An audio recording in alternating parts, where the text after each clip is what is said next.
Hello everyone, this is Shikha Srivastava from mathematics farm. आज हम लोग क्या पढ़ेंगे? आज हम लोग class 8 chapter 4 that is data handling के बारे में पढ़ेंगे। क्लास स्टार्ट करने से पहले मैं बता दूं कि इसके पिछले वीडियोस में मैंने चैप्टर 1, चैप्टर 2 और चैप्टर 3 फुल्ली कंप्लीट कर दिया है। अगर आप मेरी वो वीडियोस देखना चाहते हैं तो प्लीज प्लेलिस्ट सेक्शन को विजिट करिए। और अगर अभी तक आप लोगों ने मेरे चैनल को सब्सक्राइब नहीं किया है तो प्लीज सब्सक्राइब कर लीजिए। चलिए आज की क्लास स्टार्ट करते हैं। सबसे पहले हम इसमें पढ़ेंगे डेटा। क्या होता है डेटा? तो any raw information collected is called data. कोई भी रॉ इंफॉर्मेशन को जब हम कलेक्ट करते हैं तो उसको हम लोग डेटा बोलते हैं। ठीक है, जैसे यहाँ पे देखिए क्या डिफिनेशन लिखी है, अ कलेक्शन ऑफ न्यूमेरिकल फैक्ट्स। और जो आप वो डेटा कलेक्ट करते हो, जो रॉ इंफॉर्मेशन आप लोग लेते हो, वो न्यूमेरिकल फैक्ट्स होता है, मींस न्यूमेरिकल वैल्यूज के फॉर्म में होता है।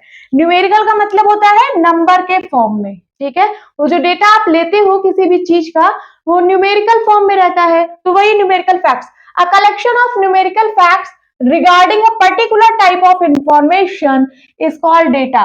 पर्टिकुलर टाइप ऑफ इंफॉर्मेशन का क्या मतलब है? जैसे किसी की हाइट ले लिया, क्लास के सारे स्टूडेंट्स का हाइट ले लिया, तो क्या है वो हाइट जो है, height of the class of the student, ये एक पर्टिकुलर टाइप ऑफ इंफॉर्मेशन है। या फिर आप क्लास के सारे स्टूडेंट के मार्क्स ले लो यूनिट टेस्ट में मैथमेटिक्स के। ठीक है, कोई टेस्ट हुआ, यूनिट टेस्ट मैथमेटिक्स का टेस्ट हुआ, और आप सारे स्टूडेंट्स के मार्क्स कलेक्ट कर लो, तो ये जो मैथमेटिक्स के मार्क्स है क्या है? पर्टिकुलर टाइप ऑफ इंफॉर्मेशन है। और ये जो मार्क्स आएंगे ये सारे न्यूमेरिकल वैल्यू होंगे, तो वही न्यूमेरिकल फैक्ट्स है। तो देखिए, a collection of numerical facts regarding a particular type of information is called data. इसी को हम लोग डेटा बोलते हैं। Each numerical fact of this type is known as observation. और ये जो न्यूमेरिकल फैक्ट होता है, मींस ये जो न्यूमेरिकल वैल्यूज होती हैं, जैसे मैंने हाइट, किसी क्लास के सारे स्टूडेंट की हाइट ली, किसी का हाइट 140 सेंटीमीटर है, किसी का 150, किसी का 153 सेंटीमीटर है, तो ये सब क्या है? इसको सबको हम ऑब्जर्वेशन भी बोलते हैं। ये जो न्यूमेरिकल फैक्ट्स हैं, जैसे 163 सेंटीमीटर, 160 सेंटीमीटर, इसको हम लोग ऑब्जर्वेशन भी बोलते हैं। ठीक है, अब यहाँ देखिए लुकिंग फॉर इंफॉर्मेशन, यहाँ पे देखिए कुछ इंफॉर्मेशन दी गई है। चलिए देखते हैं। जैसे runs made by a batsman in the last 10 matches. एक बैट्समैन है कोई, बैट्समैन, एक बैट्समैन की बात हो रही है, उसने लास्ट 10 मैचेस में, मींस पिछले 10 मैचेस में उसने कितने रन स्कोर किए हैं, इसका एक इंफॉर्मेशन गिवन है। ठीक है, तो ये क्या है? पर्टिकुलर टाइप ऑफ इंफॉर्मेशन है ये। अगर मैं इसको एक न्यूमेरिकल वैल्यू दे दूं, मतलब इन सारे टेस्ट मैचेस में उसने कितने कितने रन स्कोर किए हैं, अगर मैं उसको न्यूमेरिकल फॉर्म में लिख दूं तो वो क्या बन जाएगा? वो डेटा बन जाएगा। तो देखिए मैं यहाँ पे लिख देती हूँ, सपोज उसने पहले मैच में 47 रन स्कोर किए, सेकेंड मैच में उसने 20, देन 3, देन 16, 15, 60, है ना, देन उसके बाद 70, देन 71 एंड देन 50। कितना हुआ? 1 2 3 4 5 6 7 8 9, और एक मैच में उसने स्कोर किए सपोज 45 रन। ठीक है, तो ये क्या बन गया? अभी एक डेटा बन गया। अभी तक ये सिर्फ एक इंफॉर्मेशन थी, इस इंफॉर्मेशन को मैंने न्यूमेरिकल फैक्ट में कन्वर्ट कर दिया, तो ये क्या बन गया? अब एक डेटा बन गया। और यहाँ पे क्या लिखा है? Each numerical fact of this type is known as observation. यहाँ पे जितनी भी न्यूमेरिकल फैक्ट है, मींस जितनी भी न्यूमेरिकल वैल्यू है, उसको हम लोग ऑब्जर्वेशन बोलते हैं। तो यहाँ पे कितनी ऑब्जर्वेशन है? टोटल 10 ऑब्जर्वेशन है। देखिए 1 2 3 4 5 6 7 8 9 10 ऑब्जर्वेशन है। जितनी भी न्यूमेरिकल वैल्यू उतनी ही ऑब्जर्वेशन। ठीक है, ईच का मतलब हर एक न्यूमेरिकल फैक्ट को हम लोग ऑब्जर्वेशन बोलते हैं। अब यहाँ पे सेकंड देखिए, सेकंड इंफॉर्मेशन क्या है? Marks scored by the student of your class in the mathematics unit test. ठीक है, आपके क्लास में मैथमेटिक्स का यूनिट टेस्ट हुआ है, तो वहां पे स्टूडेंट्स के द्वारा जो मार्क्स स्कोर किए गए हैं उसकी एक इंफॉर्मेशन गिवन है। ठीक है, तो यहाँ पे सपोज आपके क्लास में 20 स्टूडेंट्स हैं, मैंने मान लिया यहाँ पे 20 स्टूडेंट्स हैं आपकी क्लास में,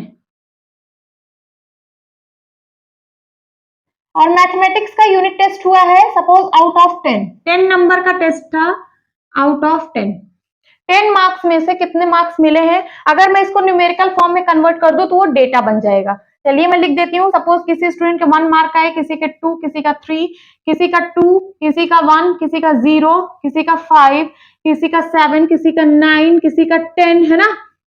देन किसी का 7, 6, 5, 8, 3, 2, 1, 2, 3, 4, 5, 6, 7, 8, 9, 10, 11, 12, 13, 14, 15, 16, 17, 18, 19 एंड 20। ये 20 स्टूडेंट के मैथमेटिक्स में यूनिट टेस्ट में मार्क्स गिवन है। तो ये क्या बन गया? डेटा बन गया। ये एक इंफॉर्मेशन थी, इस इंफॉर्मेशन को मैंने न्यूमेरिकल फैक्ट में कन्वर्ट कर दिया, न्यूमेरिकल वैल्यू में कन्वर्ट कर दिया, तो क्या बन गया? डेटा बन गया। अब यहाँ थर्ड है, थर्ड इंफॉर्मेशन है height of each student of your class. अब आपकी क्लास में जितने भी स्टूडेंट है उनकी हाइट, ये भी क्या है? एक इंफॉर्मेशन है, पर्टिकुलर टाइप ऑफ इंफॉर्मेशन है। अगर मैं इसको न्यूमेरिकल फैक्ट में या फिर न्यूमेरिकल वैल्यू में कन्वर्ट कर दूं तो ये क्या बन जाएगा? डेटा बन जाएगा। सब चलो मैं कर दे रही हूँ। सपोज यहाँ पे 20 स्टूडेंट है आपकी क्लास में, एक की हाइट है 140 सेंटीमीटर। मैं जितनी भी हाइट यहाँ पे लिखूंगी वो सब सेंटीमीटर में होगी। सीएम, सीएम का मतलब सेंटीमीटर। किसी का 140 सेंटीमीटर है, 141, 142, then 140, 143, 150, 153 centimetre, then 145 centimetre, 147 centimetre, 149 centimetre, 151 centimetre, 156, 157 centimetre, 158 centimetre, है ना। Then 160 centimetre, 144 centimetre, 1, 2, 3, 4, 5, 6, 7, 8, 9, 10, 11, 12, 13, 14, 15, 16, 17, 18, 19, 20। 20 स्टूडेंट के हाइट को मैंने यहाँ पे रिप्रेजेंट कर दिया। ये क्या है? ये भी एक डेटा है। Okay, now what is raw data? Raw data क्या है? अ collection of observations gathered initially is called raw data. जब हम ऑब्जर्वेशन को इनिशियली गैदर करते हैं या फिर कलेक्ट करते हैं तो फिर हम उसको रॉ डेटा बोलते हैं। जैसे marks of 5 students in a class, किसी भी 5 स्टूडेंट का मैंने मार्क यहाँ पे लिखा है। सपोज किसी का मार्क है 10 में से, आउट ऑफ 10 में से किसी का मार्क मैंने लिखा यहाँ पे 5 मार्क्स आए, किसी का आया 7 मार्क्स, 8 मार्क्स, 4 मार्क्स, 3 मार्क्स। ये 5 स्टूडेंट के मार्क्स हैं। तो ये क्या है? ये रॉ डेटा है। अभी मैंने इसमें कुछ भी किया नहीं है, ये बस ऐसे कलेक्ट कर लिया है। तो ये क्या है? ये एक रॉ डेटा है। आगे पढ़िए, रेंज क्या है? The difference between the highest and the lowest values of observation in the data is called the range of the data. क्या कह रहा है? ये डिफरेंस है किसके बीच का? तो यहाँ पे देखिए हाईएस्ट एंड लोवेस्ट ऑब्जर्वेशन, जो यहाँ पे हाईएस्ट और लोवेस्ट वैल्यू है ऑब्जर्वेशन की, उसका अगर मैं डिफरेंस निकाल दूं तो उसी को रेंज बोलते हैं। तो यहाँ सपोज ये आपको रॉ डेटा गिवन है या फिर डेटा गिवन है, अगर आपको इसका रेंज निकालना है तो रेंज क्या हो जाएगा? हाईएस्ट ऑब्जर्वेशन इसमें क्या है? तो 8 है, और minus lowest value of observation, lowest value क्या है ऑब्जर्वेशन की? तो 3 है। इन दोनों को अगर सब्ट्रैक्ट कर दे तो 8 में से 3 गया 5, तो हमारा रेंज क्या आ गया? 5 आ गया। ये जो डेटा गिवन था इसका रेंज क्या आया? 5 आया। Now what is statics? तो it is a science which deals with the collection, presentation, analysis and interpretation of numerical data. अभी तक हम लोगों ने डेटा को कलेक्ट तो कर लिया, यहाँ हम लोगों ने देखिए 5 डेटा लिया है, डेटा को कलेक्ट कर लिया, बट इससे आपको कुछ इंफॉर्मेशन मिल रही है क्या? नहीं मिल रही है। जब तक आप इसको अच्छे से प्रेजेंट नहीं करोगे, सबसे पहले डेटा को कलेक्ट करो, फिर उसको प्रेजेंट करो, है ना। कि आप दूसरे लोगों को भी अगर आप उसको दिखाएं तो दूसरे लोग उसको आसानी से रीड कर लें कि अच्छा ये डेटा का मतलब ये है इसमें, ठीक है। उसको अच्छे से प्रेजेंट करना, देन उसके बाद एनालाइज करना। एनालाइज का मतलब डेटा को रीड करना। जब आप उसको अच्छे से प्रेजेंट करोगे तो डेटा को रीड करने में आसानी रहेगी। And interpretation of numerical data, फिर उस डेटा में जो है उसको इंटरप्रिटेट करना, है ना। तो इसको, इस सब को हम क्या बोलते हैं? इस सब को हम स्टैटिक्स बोलते हैं। सबसे पहले डेटा को कलेक्ट करना, फिर डेटा को अच्छे से प्रेजेंट करना, देन एनालाइज करना डेटा को। एनालाइज करने का मतलब है डेटा को रीड करना। जब वो अच्छे से प्रेजेंट रहेगा तो डेटा को रीड करने में आसानी रहेगी। And then interpretation of data, ये क्या कहलाता है? ये स्टैटिक्स कहलाता है। Now frequency of an observation, definition देखते हैं। The number of times a particular observation occurs in a given data is called its frequency. ये आपको एक डेटा गिवन है। डेटा क्या होता है? डेटा में न्यूमेरिकल वैल्यूज होती है, उन न्यूमेरिकल वैल्यूज को हम लोग ऑब्जर्वेशन बोलते हैं। तो वही यहाँ पे लिखा है कि पर्टिकुलर ऑब्जर्वेशन, कोई भी पर्टिकुलर ऑब्जर्वेशन कितने टाइम्स अकर हो रही है, नंबर ऑफ टाइम्स, कितने टाइम्स अकर हो रही है, कोई भी पर्टिकुलर ऑब्जर्वेशन कितने टाइम्स अकर हो रही है, उसको हम लोग फ्रीक्वेंसी बोलते हैं। जैसे ये क्या है? एक डेटा गिवन है, ये किसी क्लास के स्टूडेंट के मार्क्स हैं, ठीक है।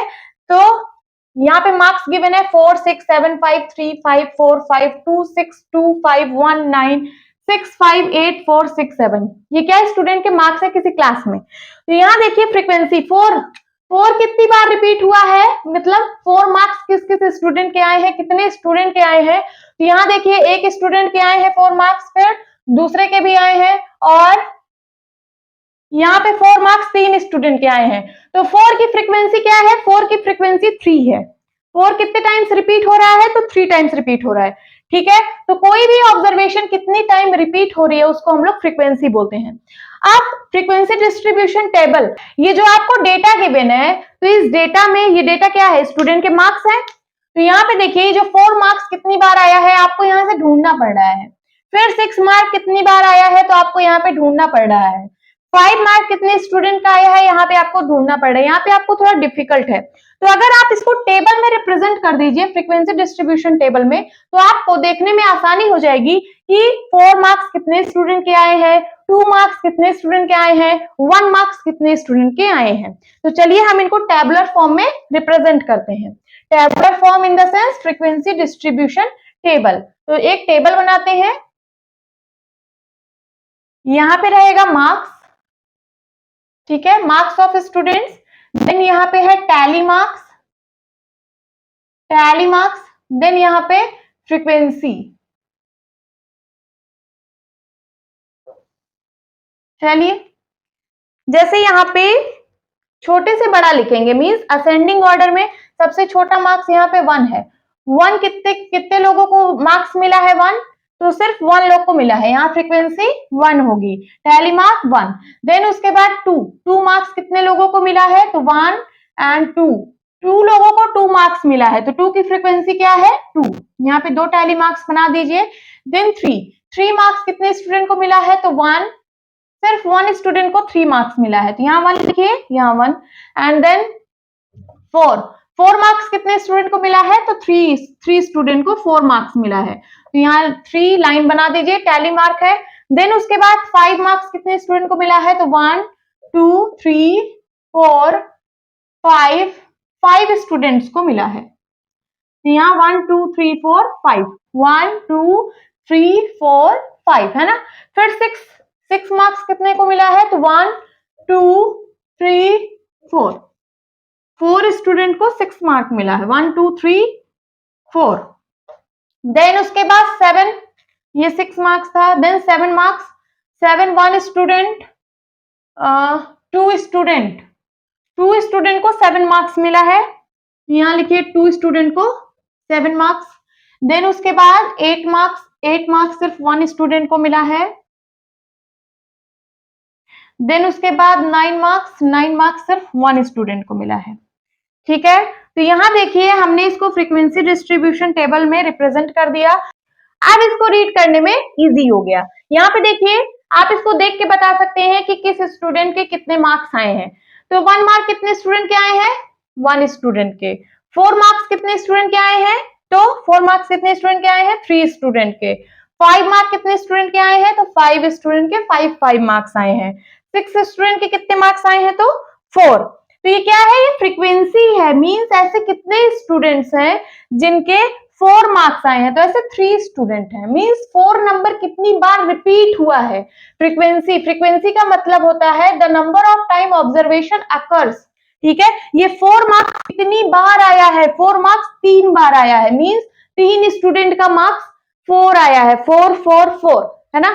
तो इसी को हम लोग फ्रीक्वेंसी बोलते हैं। ओके, नाउ ग्रुपिंग डेटा का क्या मतलब होता है? तो यहाँ पे देखिए कुछ डेटा गिवन है। सबसे पहले देखते हैं ये डेटा क्या है। Marks of 20 students in English subject out of 50। ये क्या है, इंग्लिश सब्जेक्ट में 20 स्टूडेंट के मार्क्स हैं आउट ऑफ 50 में से 50 स्टूडेंट में 20 स्टूडेंट के कितने कितने मार्क्स आए हैं, इसका डेटा गिवन है। अगर मैं इसको टेबल में रिप्रेजेंट करूं, जैसे इसके जस्ट पीछे हम लोगों ने किया था, इसको कैसे टेबल में रिप्रेजेंट करेंगे, हम लोगों ने असेंडिंग ऑर्डर में अरेंज किया था ना, फ्रीक्वेंसी डिस्ट्रीब्यूशन की जो टेबल बनाई थी, तो यहाँ पे कैसे करेंगे, यहाँ करेंगे हम लोग क्या, मार्क्स लिखते, यहाँ पे लिखते टैली मार्क्स, है ना, टैली मार्क्स। आप इसको स्किप भी कर सकते हो ये वाला टैली मार्क्स, एंड देन यहाँ क्या लिखते हैं, यहाँ लिखते हैं फ्रीक्वेंसी। ठीक है, अभी हम देखते हैं कि हमको ग्रुपिंग डेटा की जरूरत क्यों पड़ी है। अगर हम लोग इसको ऐसे ही टैबुलर फॉर्म में रिप्रेजेंट करते तो सबसे छोटा मार्क्स 0 है, 0 कितने स्टूडेंट के आए हैं, 1 स्टूडेंट के। देन 1 मार्क्स कितने स्टूडेंट के आए हैं, 1 स्टूडेंट के। 2 मार्क्स कितने स्टूडेंट के आए हैं, 1 स्टूडेंट के। 3 मार्क्स कितने स्टूडेंट के आए हैं, 1 स्टूडेंट के। देन उसके बाद 4 मार्क्स है क्या, नहीं, 5 मार्क्स कितने स्टूडेंट के आए हैं, 1 स्टूडेंट के। तो ऐसे देखिए कितने सारे यहाँ पे मार्क्स हो जा रहे हैं। जैसे 20 स्टूडेंट है तो क्या मैं ऐसे 20 स्टूडेंट लिखूंगी और यहाँ 1 लिखूंगी, तो इस तरीके से डेटा को रिप्रेजेंट करना अच्छा नहीं है। तो हम लोग क्या करेंगे, हम लोग इसको ग्रुप करके करेंगे। कैसे, तो यहाँ पे देखते हैं, हम लोग इसको इस तरह से ग्रुप कर दें कि 0 से 5 मार्क्स कितने स्टूडेंट के आए हैं, 5 से 10 मार्क्स कितने स्टूडेंट के आए हैं, 10 से 15 मार्क्स कितने स्टूडेंट के आए हैं, 15 से 20 मार्क्स कितने स्टूडेंट के आए हैं, देन 20 से 25 मार्क्स कितने स्टूडेंट के आए हैं। अगर हम इनको इस तरह से रिप्रेजेंट करें तो ये देखने में अच्छा लगेगा और आपको रीड करने में आसानी भी होगी। जैसे यहाँ पे देखिए, तो यहाँ पे लिखते हैं क्लास इंटरवल, क्या लिखते हैं, क्लास इंटरवल।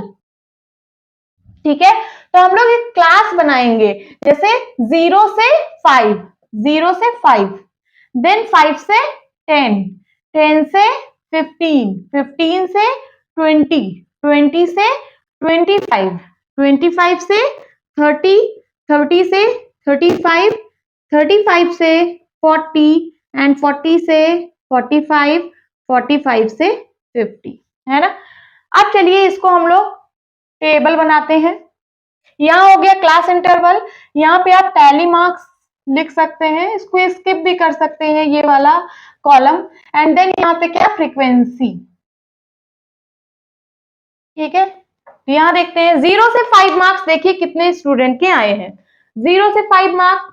ये एक चीज और, ये 0 से 5 इसमें क्या लेना है, 0 और 5 दोनों को लेना है या सिर्फ एक को, तो लेफ्ट साइड वाला लेना है। ये जो लेफ्ट साइड में जो भी नंबर है इसको लेके चलना है, राइट साइड वाला नंबर नहीं लेना है। जैसे 0 से 5 है तो हम लोग 0 को लेंगे, 1 को लेंगे, 2 को लेंगे, 3 को लेंगे, 4 को लेंगे, बट 5 को नहीं लेंगे। 5 कहाँ लेंगे, दूसरे वाले में, दूसरे वाले इंटरवल में, जो 5 से 10 है इसमें 5 को लेंगे, 6, 7, 8, 9, 10 को यहाँ नहीं लेंगे, फिर 10 को इसमें लेंगे, 10, 11, 12, 13, 14, 15 को नहीं लेंगे इसमें, 15 को इसमें लेंगे, 15, 16, 17, 18, 19, 20 को नहीं लेंगे, 20 को इसमें लेंगे। समझ में आ गया होगा। तो चलिए 0 से 5 किस किस स्टूडेंट के मार्क्स है, कितने स्टूडेंट के, तो ये वाला लेंगे 0, 1 लेंगे, 2 लेंगे, 3 लेंगे, और 4 कहीं पे है क्या, नो 4 नहीं है, तो बस इतने को ही लेंगे, 1, 2, 3, 4। ऐसे 4 स्टूडेंट्स हैं जिनके 0 से 5 के बीच में मार्क्स आए हैं। कितने स्टूडेंट, 4 स्टूडेंट।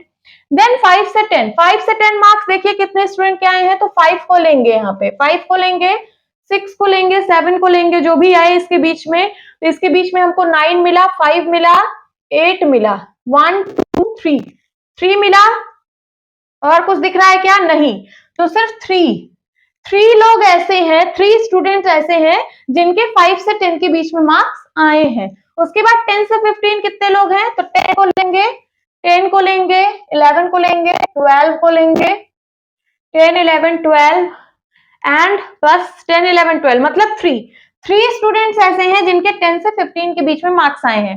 देन 15 से 20, 15 से 20 के बीच में देखिए कौन सा है, ये 19 है, सिर्फ 1 स्टूडेंट ऐसे हैं, 1 स्टूडेंट ऐसा है जिसके 15 से 20 के बीच में मार्क्स हैं। देन 20 से 25, 20 लेंगे इसमें, और क्या लेंगे 20 के बाद, 25 नहीं लेंगे, सिर्फ 21 1 स्टूडेंट ऐसे हैं जिनका 20 से 25 के बीच में मार्क्स है, सिर्फ 1 स्टूडेंट।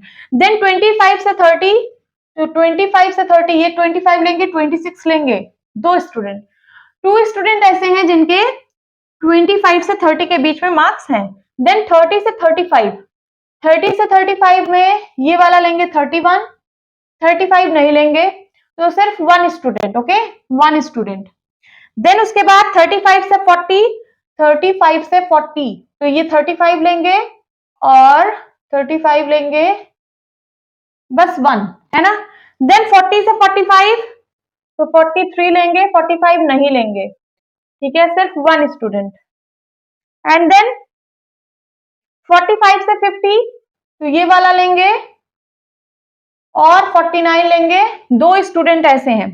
हमें एक और बनाना पड़ेगा क्योंकि यहाँ 50 वाला भी है, 50 मार्क्स पाने वाला स्टूडेंट भी है, तो यहाँ पे एक और बनाना पड़ेगा 50 से 55। 50 से 55 के बीच में कितने स्टूडेंट है, तो वो सिर्फ एक स्टूडेंट है। समझ में आया। यहाँ पे आप काउंट भी कर सकते हो, ये 20 स्टूडेंट थे, यहाँ पे आप काउंट कर लीजिए कि 20 स्टूडेंट आ रहे हैं कि नहीं। तो 4 5 6 7 8 9 10 11 12 13 14 15 16 17 18 19 20। इसका मतलब मैंने जो टेबल बनाई है बिल्कुल करेक्ट बनाई है। यहाँ पे आप टैली मार्क्स लगा सकते हो, 1 2 3 4, 1 2 3 1 2 3 1 2 1 1 1 2 1, ठीक है, समझ में आया। इसको बोलते हैं ग्रुपिंग डेटा। हमने डेटा को क्या कर दिया, ग्रुप में बताया कि 0 से 5 मार्क्स पाने वाले कितने स्टूडेंट थे, तो 4 स्टूडेंट थे। 5 से 10 मार्क्स पाने वाले कितने स्टूडेंट थे, 3 स्टूडेंट थे। 10 से 15 मार्क्स पाने वाले कितने स्टूडेंट थे, 3 स्टूडेंट थे। अगर मैं इसको सिंगल सिंगल बताती तो ये डेटा काफी लंबा हो जाता, टेबल काफी लंबी बनती। ये तो सिर्फ 20 स्टूडेंट के लिए था, तब भी आप लोग बना सकते थे सिंगल सिंगल। लेकिन सपोज अगर आपको 200 लोगों का डेटा गिवन हो, तब आप कैसे बनाएंगे, तब तो आप सिंगल सिंगल नहीं बना सकते ना, तब आपको उसको ग्रुप करना पड़ेगा। जैसे यहाँ पे मैंने 0 से 5 और 5 से 10 ऐसे ऐसे ग्रुप किया है। नाउ अब यहाँ पे कुछ टर्म्स है, इसको भी हम लोग समझते हैं। जैसे lower class limit, lower class limit क्या है, अपर क्लास लिमिट क्या है, विड्थ और साइज ऑफ क्लास इंटरवल क्या है। तो सबसे पहले क्लास इंटरवल क्या है, तो क्लास इंटरवल हम लोग जान चुके हैं, ये जो हम लोग 0 से 5, 5 से 10, 10 से 15, 15 से 20, ये सब क्या है, ये सब क्लास इंटरवल है, ठीक है, इसी को हम लोग क्लास इंटरवल बोलते हैं। अब लोअर क्लास लिमिट क्या है, तो लोअर क्लास लिमिट, जैसे ये 0 से 5 है, तो इसका लोअर क्लास लिमिट क्या है, इसका लोअर क्लास लिमिट 0 है। इसका अपर क्लास लिमिट क्या है, 5 है। इसी तरीके से 10 से 15 का अगर क्लास इंटरवल देखेंगे, तो ये लोअर क्लास लिमिट इसका 10 है, अपर क्लास लिमिट क्या है, 15 है। देन अगर 20 से 25 का क्लास इंटरवल देख रहे हैं, तो इसका लोअर क्लास लिमिट 20 है, अपर क्लास लिमिट क्या है, 25 है। समझ में आया ये लोअर क्लास लिमिट और अपर क्लास लिमिट क्या है। तो हर एक क्लास इंटरवल का लोअर क्लास लिमिट और अपर क्लास लिमिट होता है। ये क्लास इंटरवल है, किसी भी आप क्लास इंटरवल में देखेंगे, जैसे 25 से 30 में देखना है, तो ये है लोअर क्लास लिमिट, ये है upper class limit, okay. Now width और साइज ऑफ क्लास इंटरवल क्या है, तो क्लास इंटरवल किसी भी क्लास इंटरवल में आप देखिए, सपोज मैं 0 से 5 वाले क्लास इंटरवल में देख रही हूं, तो इसका upper class limit minus lower class limit, यही होता है साइज ऑफ क्लास इंटरवल। क्या हो जाएगा, 5 minus 0, 5 minus 0 is equal to क्या आएगा, 5। तो 5 क्या है, साइज है क्लास इंटरवल की, या फिर विड्थ है क्लास इंटरवल की। उसी तरीके से अगर आप इस क्लास इंटरवल में देखोगे 5 से 10 में, तो क्या हो जाएगा, 10 माइनस 5, ठीक है, upper class limit minus lower class limit, कितना आएगा आंसर, 5 आएगा, ठीक है। उसी तक आप हर एक क्लास इंटरवल में चेक कर सकते हैं, सबका जो साइज आएगा, साइज ऑफ क्लास इंटरवल, वो सेम आना चाहिए, ठीक है, सेम आएगा भी। आप किसी में भी चेक कर लीजिए, 25 से 30, 30 में से 25 गया 5, 35 में से 30 गया 5, 40, 40 में से 35 गया 5, 45 में से 40 गया 5। तो हर एक size of class interval same आना चाहिए, ये आपको ध्यान में भी रखना है। आप कोई क्लास इंटरवल ऐसा नहीं बनाएंगे कि यहाँ पे आपने लिख दिया 0 से 5, उसके बाद यहाँ पे लिख दिया 5 से 20, तो ये गलत हो जाएगा, क्योंकि यहाँ पे साइज आपने गलत कर दी। यहाँ पे साइज 5 की है और यहाँ पे कितने की साइज है, 20 में से 5 गया, 20 में से 5 गया 15, गलत हो गया ना। Size size of class interval हमेशा आपको सेम रखना है, ठीक है। तो अगर यहाँ 5 का आप ले रहे हैं साइज, तो आप थ्रो आउट पूरा 5 का ही साइज लीजिए, यहाँ पे 10 होगा, 5 से 10, ओके। तब फिर इसका साइज क्या आएगा, 5 आएगा। देन 10 से 15 ऐसे करके आपको लेना है। अगर आप 10 का साइज ले रहे हो, जैसे 0 से 10, 10 से 20, 20 से 30, 30 से 40, 40 से 50, 50 से 60, तब भी आप ले सकते हो। यहाँ पे भी साइज क्या है, साइज यहाँ पे 10 मेंटेन रहेगी through out. Okay students, now bar graphs. A bar graph is a pictorial representation of numerical data. ये भी जो है बार ग्राफ जो है, ये भी न्यूमेरिकल डेटा को रिप्रेजेंट करने का एक तरीका है। तो यहाँ पे भी हम न्यूमेरिकल डेटा को रिप्रेजेंट करते हैं, बट पिक्चर के फॉर्म में हम रिप्रेजेंट करते हैं, पिक्टोरियल फॉर्म में। पिक्टोरियल का मतलब पिक्चर के फॉर्म में हम रिप्रेजेंट करते हैं न्यूमेरिकल डेटा को, in the form of rectangle, rectangle के फॉर्म में, ठीक है। और बार्स, रेक्टेंगल को ही हम बार बोलते हैं क्योंकि बार ऐसे ही तो बनता है। ये देखिए, जैसे यहाँ पे मैं एक एग्जांपल ले रही हूँ बार ग्राफ का। ये देखिए, ये एक बार बना दिया, तो ये किस शेप का है, रेक्टेंगल शेप का ही है ना। तो रेक्टेंगल को ही हम लोग बार बोलते हैं। ऑफ इक्वल विड्थ, जैसे यहाँ पे मैंने बनाया ये बार, तो इसका जो विड्थ है ये इक्वल होना चाहिए, ठीक है, यही लिखा है इसमें कि और bars of equal width and varying height, और जो इसकी हाइट है ये वेरी करेगी, ये न्यूमेरिकल वैल्यू पे डिपेंड करेगी, जो भी न्यूमेरिकल डेटा गिवन होगा, जो भी ऑब्जर्वेशन गिवन होगी, है ना। सपोज यहाँ 20 है तो यहाँ 15 है, यहाँ 5 है, ये इसके हिसाब से हाइट इसकी वेरी करेगी। रेक्टेंगल देखिए, रेक्टेंगल कैसे बना होता है, रेक्टेंगल में विड्थ होती है और लेंथ होती है। क्या होती है, लेंथ, लेंथ और विड्थ होती है। ये देखिए, दिस इज रेक्टेंगल, रेक्टेंगल में लेंथ होता है और क्या होता है, विड्थ होता है। बट अगर मैं रेक्टेंगल को ऐसे खड़ा कर दूं, जैसे यहाँ पे खड़ा कर दिया, ये विड्थ है और ये लेंथ है, तो ये जो खड़ा करने पर ये जो लेंथ है ना, ये हाइट बन जाती है। क्या बन जाती है, हाइट बन जाती है। समझ में आया। इस रेक्टेंगल को अगर मैं खड़ा कर दूं तो ये जो लेंथ है ये हाइट बन जाती है। तो वही लिखा है एंड वेरिंग हाइट, हाइट का मतलब यहाँ लेंथ से है, ठीक है। ये रेक्टेंगल की लेंथ है, इसको यहाँ पे हम हाइट बोलेंगे। Now second point, these rectangles are drawn either horizontally or vertically keeping equal space between them। ये जो रेक्टेंगल्स है इनको हम या तो हॉरिजेंटली ड्रॉ कर सकते हैं या फिर वर्टिकली ड्रॉ कर सकते हैं, बट एक चीज ध्यान रखना है कि इनके बीच में स्पेस जो है वो इक्वल होना चाहिए। जैसे ये तो विड्थ हो गया रेक्टेंगल का, रेक्टेंगल का विड्थ भी इक्वल होना चाहिए। दूसरी चीज यहाँ पे स्पेस भी इक्वल होना चाहिए। जैसे यहाँ पे आपने लिया 1 सेंटीमीटर का स्पेस, फिर एक बनाया बार, फिर यहाँ पे लिया 1 सेंटीमीटर का स्पेस, फिर एक बार बनाया, फिर यहाँ लिया 1 सेंटीमीटर का स्पेस, फिर एक बार बनाया। तो ये जो रेक्टेंगल्स के बीच में स्पेस है वो भी इक्वल होना चाहिए। समझ में आया। Now third point, the height और लेंथ। देखिए, हाइट को ही यहाँ पे लेंथ बोला जा रहा है। मैंने बताया ये जो हाइट है, अगर मैं रेक्टेंगल को ऐसे खड़ा कर दूंगी तो इसकी जो लेंथ है वो हाइट बन जाती है। तो हाइट और length of rectangle depends upon the numerical value it represent. तो इसकी जो हाइट है वो न्यूमेरिकल वैल्यू पे डिपेंड करती है। जैसे मैंने बताया यहाँ पे 20 है, ठीक है, यहाँ पे क्या है 15 है, यहाँ पे क्या है 10 है। तो ये ऐसे न्यूमेरिकल वैल्यू पे इसकी हाइट डिपेंड करती है। ओके, नाउ अब हम एक एग्जांपल करते हैं बार ग्राफ पे। तो यहाँ पे क्या है, following data represent marks of a student in annual exam. यहाँ पे जो है ये एक स्टूडेंट के एनुअल एग्जाम में हर एक सब्जेक्ट में कितने मार्क्स आए हैं उसका डेटा गिवन है।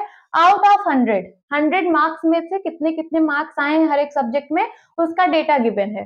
तो मैथ्स में उसके 75 मार्क्स आए, इंग्लिश में 80, हिंदी में 70, सोशल साइंस में 50 एंड साइंस में 35। तो हम इसको बार ग्राफ के थ्रू रिप्रेजेंट करेंगे, बार ग्राफ में रिप्रेजेंट करेंगे। तो देखिए यहाँ पे बार ग्राफ कैसे बनता है। तो एक इसमें दो लाइंस होती हैं, एक हॉरिजॉन्टल लाइन और एक वर्टिकल लाइन। हॉरिजॉन्टल लाइन को हम लोग एक्स एक्सिस बोलते हैं और जो वर्टिकल लाइन होती है उसको हम लोग वाई एक्सिस बोलते हैं, ठीक है। अब एक्स एक्सिस पे हम लोग सब्जेक्ट्स को शो करेंगे, यहाँ पे हम लोग सब्जेक्ट्स को शो करेंगे। देन उसके बाद ये जो वाई एक्सिस है यहाँ पे हम लोग मार्क्स को रिप्रेजेंट करेंगे, ठीक है। आप चलिए यहाँ सबसे पहले इक्वल स्पेसिंग ले लेते हैं। अगर आप यहाँ पे 1 सेंटीमीटर का स्पेस ले रहे हो तो फिर से 1 सेंटीमीटर का स्पेस आप बार के लिए लोगे, ठीक है। ये स्पेस लिया, फिर यहाँ पे एक बार बन जाएगा, देन फिर से उतना ही स्पेस लिया, फिर से यहाँ पे एक बार बनेगा। देखिए ये बार, फिर ये बार, 2 बार बना, फिर से स्पेस और ये बार, एंड फिर से इतना स्पेस, ये बार, कितने बार बन चुके 1 2 3 4, एंड फिर से स्पेस और ये बार, 5 बार बनेंगे क्योंकि 5 डेटा गिवन है। अब चलिए यहाँ पे मार्क्स को शो करते हैं, कैसे करेंगे? अगर यहाँ पे मैं 1 2 3 4 लिखती चली जाऊं, 0 1 2 3 4 5 6 7 8 9 10 11 12 13 14, तो ऐसे तो आपकी कॉपी भर जाएगी, आप नहीं लिख पाओगे। तो इसके लिए हम लोग क्या करते हैं, हम लोग एक स्केल मानते हैं। क्या मानते हैं? स्केल। यहाँ पे मैं 1 यूनिट को मैं यहाँ पे 10 मार्क्स मानूंगी। कितना? 10 मार्क्स। 1 यूनिट को मैं 10 मार्क्स यहाँ पे मान रही हूँ। चलिए, ये 0, देन उसके बाद मैं 10 20 30 40 50 60 70 80 90 एंड 100। ठीक है, 100 मार्क्स का पेपर था। अब चलिए हम लोग बार्स बनाते हैं। तो यहाँ देखिए, मैथ्स में कितने मार्क्स आए हैं उसका? 75। तो यहाँ पे मैं लिख रही हूँ मैथ्स में 75 मार्क्स। 70 कहाँ पे लाई करेगा? ये 70 और 80 के बीच में यहाँ पे। तो इसको थोड़ा ऐसे एक्सटेंड करिए 75 तक। ये देखिए हम लोगों ने बार ड्रॉ कर लिया। मैथ सब्जेक्ट में उस स्टूडेंट के आए हैं 75 मार्क्स। आप यहाँ पे लिख भी सकते हो 75। देन उसके बाद कौन सा सब्जेक्ट है? इंग्लिश। तो यहाँ पे लिखिए इंग्लिश।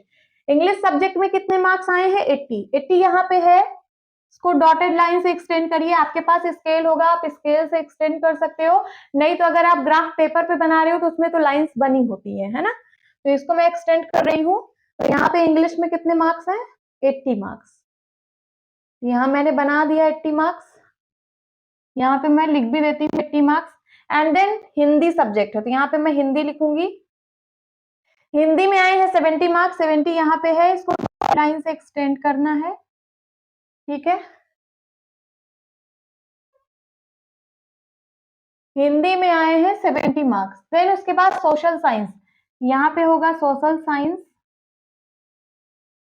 सोशल साइंस में 50 मार्क्स, तो 50 यहाँ पे है, इसको स्केल से एक्सटेंड करना है। ये आ गया social science. And then science science में है 35 मार्क्स, तो 35 30 और 40 के बीच में लाई करेगा यहाँ पे कहीं। ये है 35 मार्क्स। यहाँ पे मैं लिख लेती हूँ, ये 35 मार्क्स था और ये 50 मार्क्स था। ठीक है, तो ये देखिए हम लोगों ने बार ग्राफ ड्रॉ कर लिया है। इसके बीच में, हर एक बार के बीच में स्पेस इक्वल होना चाहिए, जैसे यहाँ से यहाँ तक, फिर यहाँ से यहाँ तक। ये जितनी यूनिट आप लोगों ने ली है वो यूनिट यहाँ पे भी होनी चाहिए, और उतनी ही यूनिट यहाँ पे भी होनी चाहिए, उतनी ही यूनिट यहाँ पे भी होनी चाहिए, और उतनी ही यूनिट यहाँ पे भी होनी चाहिए। मीन्स बार्स के बीच का स्पेस इक्वल होना चाहिए। देखिए ये बार है ना, तो बार के बीच में जो भी स्पेस है उसका डायमेंशन इक्वल होना चाहिए। और ये जो बार है इसकी विड्थ भी इक्वल होनी चाहिए। अगर आप इसको 1 सेंटीमीटर का बनाए हो तो सारे बार्स को आपको 1 सेंटीमीटर के विड्थ पे बनाना पड़ेगा। So this is bar graph. Now अब हम बार ग्राफ पढ़ेंगे for grouped frequency distribution. Grouped frequency distribution के लिए कैसे बार ग्राफ ड्रॉ करते हैं अब हम ये देखेंगे। यहाँ पे क्या डेटा गिवन है? Let us consider the grouped frequency distribution. यहाँ पे आपको एक ग्रुप्ड फ्रीक्वेंसी डिस्ट्रीब्यूशन दी गई है of marks obtained by 60 students. ये 60 स्टूडेंट्स के मार्क्स हैं इन मैथमेटिक्स टेस्ट। एक मैथमेटिक्स का टेस्ट हुआ था, 60 स्टूडेंट ने दिया था, तो उन सबका डेटा यहाँ पे गिवन है।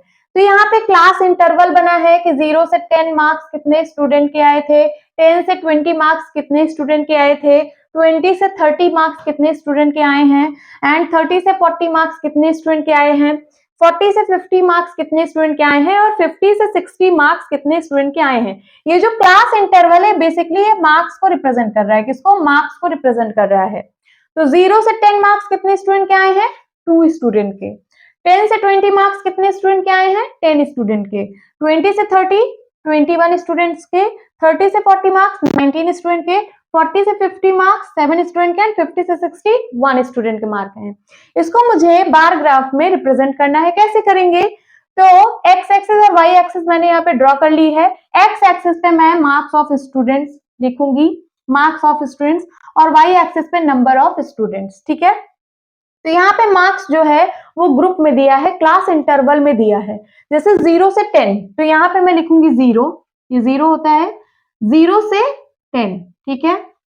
देन फिर 10 से 20, 10 से 20, फिर यहीं से स्टार्ट हो जा रहा है, इसी फिर से स्टार्ट हो रहा है 10 से 20, देन फिर 20 से 30, 30, 30 से 40, नाउ 40 से 50, 50 से 60, बस 50 से 60 तक ही क्लास इंटरवल दिया है, तो हम यहीं तक बनाएंगे।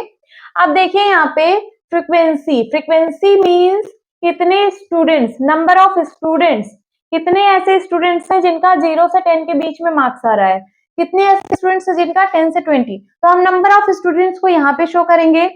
अब देखिए यहाँ पे मैक्सिमम, मैक्सिमम यहाँ पे फ्रीक्वेंसी 21 है ना, 21 मींस हमको यहाँ पे 21 तक दिखाना पड़ेगा इस वाई एक्सिस पे। तो कैसे दिखाएंगे, क्या हम 1 1 का गैप रखेंगे, 1 2 3 4 5 6 7 8 9 10 ऐसे रखेंगे? नहीं, अगर ऐसे रखेंगे तो हमारी कॉपी भर जाएगी, है ना। तो हम कुछ स्केल मान लेंगे, यहाँ पे स्केल, स्केल ले लें। 1 यूनिट इज इक्वल्स टू, आप कुछ भी ले सकते हो जो आपको सुटेबल लगे, तो मैं यहाँ पे 2 स्टूडेंट्स ले रही हूँ, ठीक है। 1 unit is equals to 2 students, ठीक है, ये मैंने स्केल कर लिया। अब चलिए यहाँ पे 2 2 के गैप में 1 यूनिट मतलब 2 स्टूडेंट, मतलब यहाँ 2 2 का गैप रखना है, तो 2 4 6 8 10 12 14 16 18 20 22 24, ठीक है, मैंने यहाँ तक बना लिया। अब चलिए मैं बार्स बनाती हूँ। 0 से 10 में 2 फ्रीक्वेंसी है, मींस 2 नंबर ऑफ स्टूडेंट्स हैं, तो 0 से 10 में कैसे बनाएंगे बार, ये देखिए यहीं से स्टार्ट कर देंगे और ये बन गया, ये 2 स्टूडेंट को शो कर रहा है, मींस 0 से 10 के बीच में कितने स्टूडेंट ने, मतलब 0 से 10 मार्क्स कितने स्टूडेंट के आए हैं, तो 2 स्टूडेंट्स के आए हैं। देन 10 से 20 मार्क्स कितने स्टूडेंट के आए हैं, 10 स्टूडेंट के आए हैं। 10 यहाँ पे है, इसको थोड़ा एक्सटेंड करिए, ये देखिए 10 से 20 मार्क्स कितने स्टूडेंट के आए हैं, तो 10 स्टूडेंट्स के आए हैं। देन 20 से 30 मार्क्स कितने स्टूडेंट के आए हैं, 21, 21 कहाँ लाई करेगा, तो 21 यहाँ 20 और 22 के बीच में यहाँ पे लाई करेगा। इसको थोड़ा एक्सटेंड करिए स्केल से एंड फिर यहाँ पे बार बना दीजिए, ये हो गया। 20 से 30 मार्क पाने वाले कितने स्टूडेंट है, तो वो 21 है। यहाँ पे आप लिख भी सकते हैं 21, ये था 10 और ये था 2। देन उसके बाद 30 से 40, 30 से 40 मार्क्स पाने वाले कितने स्टूडेंट है, 19, 19 यहाँ पे कहीं लाई करेगा 18 और 20 के बीच में, ठीक है, ये बन गया। देन 40 से 50 7 स्टूडेंट्स, 7 कहाँ लाई करेगा, 6 और 8 के बीच में, यहाँ पे कहीं, यहाँ बना दीजिए, ये आ गया 7 स्टूडेंट्स। एंड देन 50 से 60 सिर्फ 1 स्टूडेंट, तो 1 इस इन दोनों के बीच में लाई करेगा, यहाँ पे,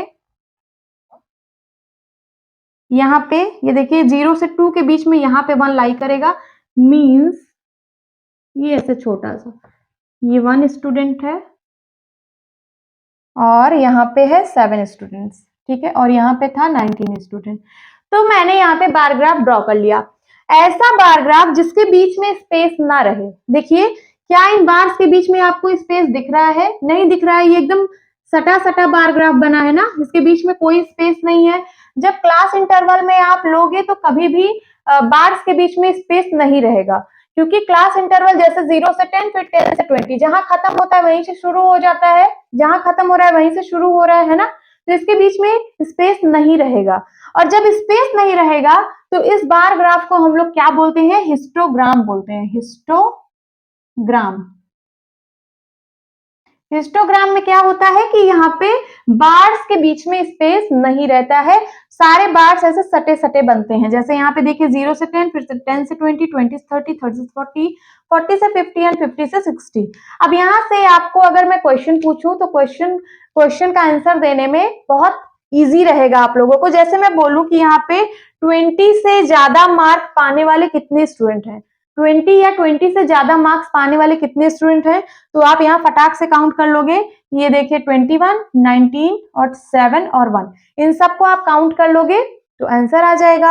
अगर मैं बोलूं 40 से कम पाने वाले कितने स्टूडेंट्स हैं, 40 मार्क्स से कम पाने वाले, तो आप यहाँ पे सबको काउंट कर लोगे, आंसर बता दोगे। इसीलिए हम लोग ग्राफ को बनाते हैं, क्योंकि ग्राफ से हमें इंफॉर्मेशन लेने में इजी रहता है। ओके, नाउ यहाँ पे एक और इंपॉर्टेंट पॉइंट समझते हैं।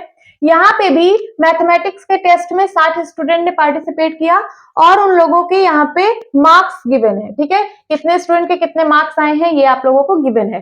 तो यहाँ देखिए 0 से 10 के बीच में मार्क्स पाने वाले एक भी स्टूडेंट नहीं है। 10 से 20 के बीच में मार्क्स पाने वाले एक भी स्टूडेंट नहीं है। 20 से 30 मार्क्स 21 स्टूडेंट्स के आए हैं। 30 से 40 मार्क्स 19 स्टूडेंट्स के आए हैं। 40 से 50 मार्क्स 12 स्टूडेंट्स के आए हैं। 50 से 60 मार्क्स 8 स्टूडेंट्स के आए हैं। तो हम इसको कैसे बनाएंगे, कैसे इसका हिस्टोग्राम बनाएंगे, तो देखिए यहाँ पे कोई ऑब्जर्वेशन नहीं है, कोई यहाँ पे नंबर ऑफ स्टूडेंट नहीं है, तो इसको मैं इरेज कर दूंगी। ठीक है, 0 से 20 के बीच में कोई डेटा ही नहीं है, तो मैं इसको इरेज कर दिया। अब देखिए चलिए यहाँ पे बनाते हैं हिस्टोग्राम। तो एक्स एक्सिस वाई एक्सिस बना लिया, यहाँ पे मार्क्स दिखाएंगे, मार्क्स यहाँ पे दिखाएंगे और यहाँ दिखाएंगे नंबर ऑफ स्टूडेंट्स। ठीक है, अब चलिए 0 से 20 के बीच में कोई डेटा नहीं है, तो आप क्या करोगे, यहाँ पे 0 लिखोगे, फिर इसको ऐसे करके ऐसे जैग लाइन बना दोगे, यहां तक, कहां तक, 20। 0 से 20 तक कोई डेटा नहीं गिवन है, तो इसको हम लोग जैग लाइन से बना देंगे।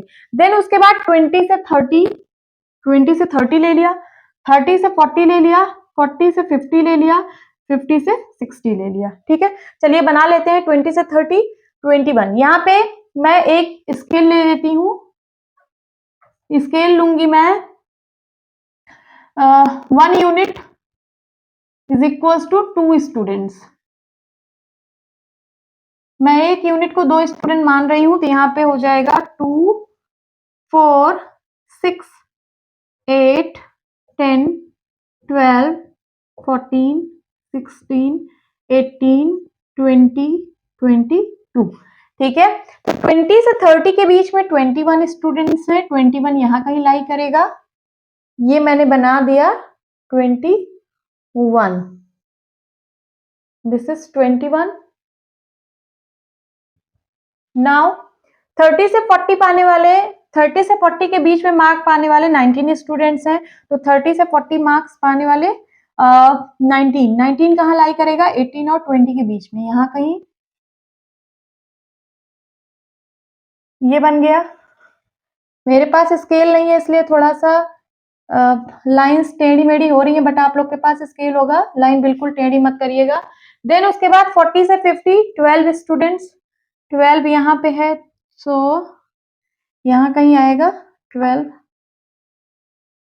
एंड देन 50 से 60 8 स्टूडेंट्स, 8 यहाँ कहीं है, सो 8 स्टूडेंट्स बना दिया। ठीक है, तो मैं ये बताना चाह रही थी, अगर यहाँ पे 0 से 20 के बीच में कोई डेटा नहीं गिवन है, तो आप इसको जैग्ड लाइन से रिप्रेजेंट कर देना। ये जो जैग्ड लाइन है, ये रिप्रेजेंट कर रहा है कि इसके बीच में कोई डेटा गिवन नहीं है। ठीक है, उसके बाद फिर आप लोग जैसे बनाते हो वैसे ही बनाना। हाँ, स्पेस इक्वल रखना है, मीन्स इसका विड्थ, ये जो रेक्टेंगल है या फिर बार है, इसका विड्थ आप लोगों को इक्वल रखना है। ओके स्टूडेंट्स, आज की क्लास यहीं खत्म करते हैं। अगली क्लास में हम लोग पढ़ेंगे पाई चार्ट्स या फिर circle graph. Okay, hope students आपको ये क्लास अच्छी लगी होगी। मिलती हूँ अपनी नेक्स्ट वीडियो में, तब तक के लिए बाय बाय, टेक केयर।